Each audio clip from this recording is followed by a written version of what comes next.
Mga boss update sa ating heavy-duty mini rice mill machine na nabili natin dito sa TikTok. Naglagay nga pala tayo ng digital multifunction meter para ma-monitor natin ang nakukonsumong kuryente ng ating machine.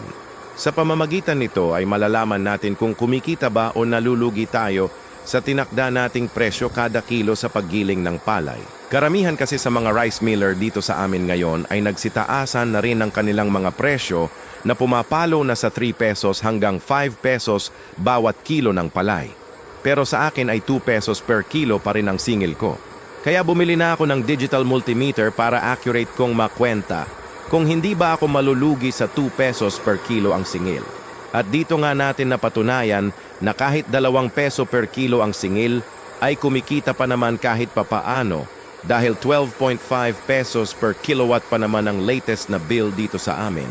Kaya laking tuwa ng mga customer ko na hindi tayo nagtaas ng presyo.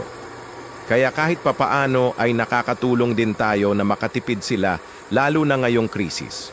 Kaya kung gusto nyo ring magkaroon ng sariling gilingan na nasa bahay lang at the same time ay pwedeng gawing negosyo.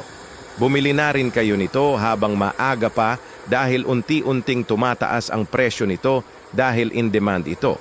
Dahil ito pa rin ang isa sa pinakamurang machine na mabibili nyo online. Kaya ano pang hinihintay nyo mga boss, check out nyo na ito sa Yellow Basket.